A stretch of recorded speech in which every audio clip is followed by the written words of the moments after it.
না, আলহামদুলিল্লাহ দেখেন আমরা যেভাবে অনেকদিন ধরে আছি এবং যেটা সিরিজের আগে আমরা যে প্রিপারেশন ছিল অনেক ভালো। সবাই আরকি সব বেস্ট চেষ্টা করতেছে। আর বাকিটা ওখানে যে রেজাল্ট তৈরি হয়েছে। আপনি অধিনায়ক হিসেবে যাচ্ছেন, নিশ্চয়ই আপনার উপর অনেক প্রেশার রয়েছে।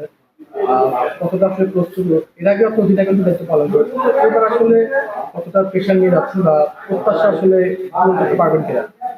দেখেন যে আমি অ্যাজ এ ক্যাপ্টেন্সিটা যেটা আসলে এনজয় করি আর সবসময় ধরে। আর অ্যাজ এ ক্যাপ্টেন হিসেবে আমি প্রেশার বলতে কিছু না, আমার কাছে যখন সবকিছু প্রতিদিন নতুন নতুন লার্নিং করতেছি, আমি শিখতেছি, এটা আমার জন্য বেশি উপকার এবং টিমের জন্য টিমটাকে কেমন আমরা আগে নিয়ে যেতে হবে। আমরা তো একটা টার্গেট রাখছি ওয়ার্ল্ড কাপ, এই প্রত্যেকটা সিরিজ আমার জন্য ইম্পর্টেন্ট এবং ইনশাল্লাহ আমরা আমাদের জায়গা থেকে বেস্ট দেওয়ার চেষ্টা করি। আচ্ছা, আপনি এই সাম্প্রতিক সময় ভালো টাচে রয়েছেন মেধাতে।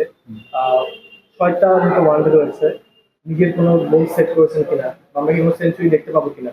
আসলে দেখেন যেটা আমি আমার ডিপিএল থেকে আমি সবসময় বলছি, যেটা শিখছি যে আগে সবসময় অ্যাজ এ প্লেয়ার থেকে আবার টিম ইম্পর্টেন্ট। টিম কি চাই, এই যে ইন্ডিভিজুয়াল কোনো টার্গেট নেই, বাট টিমের যে সিচুয়েশন যেভাবে আসে ডিমান্ড করে আমার যেটা চাই আমি সেটাই দিয়ে খেলার চেষ্টা করবো।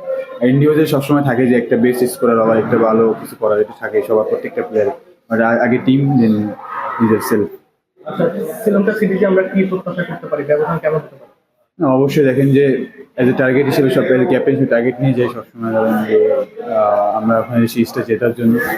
ইনশাল্লাহ আমরা চেষ্টা করবো জেতার এবং বাকিটা আল্লাহ। আর ওভারঅল টিমের প্রস্তুতি নিয়ে আপনি আসলে কতটা সন্তুষ্ট? না, আলহামদুলিল্লাহ বললাম তো আপনারা যে 6 তারিখ থেকে আমরা যেভাবে প্রিপারেশনটা নিতেছি, আলহামদুলিল্লাহ সব করা। আর দেখা যাক কি হয়।